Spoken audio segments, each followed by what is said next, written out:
Hey everyone! Welcome back to Hannah's English Corner. I'm Hannah, and this is your little moment to relax, smile, and learn some real English you can actually use. And I'm Ethan. Here, we don't chase perfect grammar. We focus on real life English, the kind you can use in everyday conversations. And today we're tackling a tricky but essential skill making and receiving calls in English. Whether it's a quick personal chat or a formal work call, the language is often different from face to face talk. Phone calls require specific, polite phrases. We'll show you how to answer clearly, ask to speak to someone, leave a message, and deal with bad connections. All crucial for sounding professional and confident. We'll share practical examples, especially for those awkward moments when you can't hear the other person. All right, let's start with the moment the phone rings. Let's dive in. Let's start with receiving a call. The goal is to answer clearly and identify yourself. The standard way to answer is by saying your name and a greeting. Hello, this is Ethan speaking. Or, good morning, Hannah here. If it's a business call, you include the company name. Good afternoon, XYZ Company. Hannah speaking. How may I help you? And if you're asking who the caller is, the polite question is, may I ask who's calling, please? Never just say, who are you? That's important. We can also use a quick phrase if we're busy.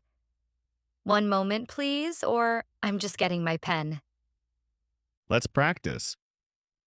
Good morning, Ethan speaking. Hello, this is Hannah from the marketing team. See how clear and polite that is?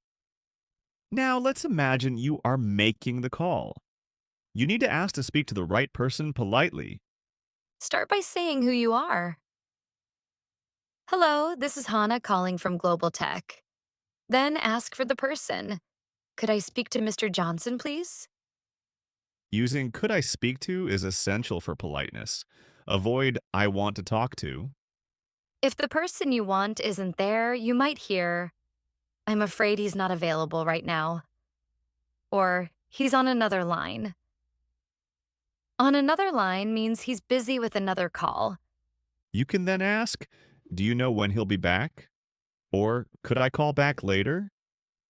That shows consideration. Let's try it. Could I speak to Miss Lee, please?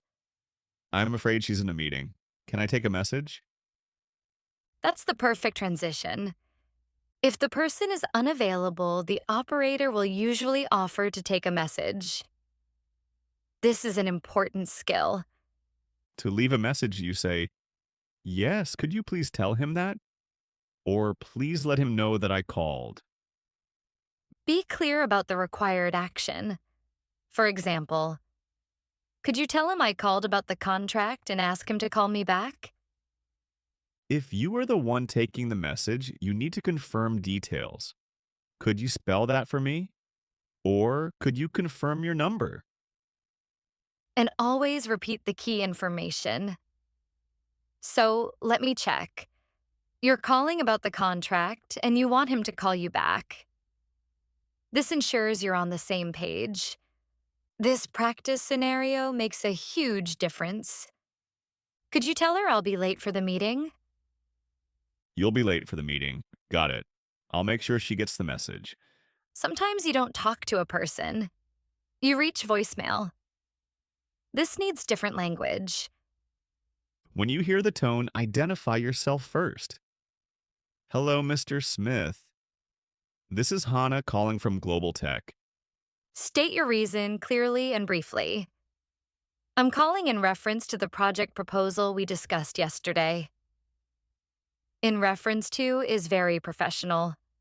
Then include your clear action request. Could you please call me back at number when you have a chance? Always finish by repeating your name and company. Thank you. Again, this is Ethan from XYZ. It gives them all the info needed to return the call. Now, if you are checking your voicemail, you might hear, you have 3 new messages. The machine will usually give the date and time. To check your messages later, you might say, I need to check my messages, or I'll be sure to return your call after I check my messages. Voicemail forces you to be organized and concise. Great English practice. This is where English often gets tricky when the connection is bad. Never shout. Use polite phrases to address the problem. If you can't hear, say, I'm sorry, I didn't catch that. Or, could you please speak up? If the connection is breaking up, you can say, I'm afraid the line is breaking up. Or, could you repeat that, please? If you misunderstand a word, you can ask for clarification. Could you spell that for me? Or, did you say A or E? Sometimes you need to ask them to slow down. I'm sorry, I'm afraid you're speaking too fast. My tip is to keep a notepad ready. If you need a moment, say, just 1 second, please. I'm writing that down. These phrases show confidence even when you're struggling to understand. Let's look at some vocabulary we use constantly. If you want someone to wait, say, hold on a moment, please. Or, please hold the line. If you want to transfer the call to a colleague, say, please hold, I'll transfer you now.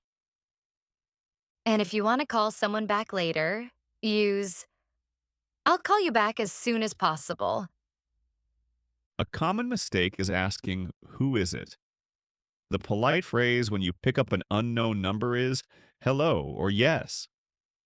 And finally, when concluding the call, it's polite to thank them for calling. Thank you for calling us today. These simple rules of etiquette turn a potentially confusing situation into a smooth conversation. Hannah, I think the biggest takeaway here is that phone English is about clarity and politeness. Absolutely. You don't have facial expressions or body language to help, so your words must carry all the meaning and warmth. Every time you use phrases like, could I please, or may I ask who's calling, you're not just speaking English, you're building a professional and respectful image. So, practice answering your own phone in English, or try calling an automated line to practice asking questions. Remember, confidence in calls comes from knowing those few key phrases perfectly. Master them, and you master the conversation. Thank you for spending this time with us today. We're proud of you for showing up, learning, and growing. We hope this episode helped you feel ready to handle your next phone call like a pro. If you enjoyed this episode, don't forget to follow Hannah's English Corner and share it with a friend who always struggles with phone calls. See you next time on Hannah's English Corner.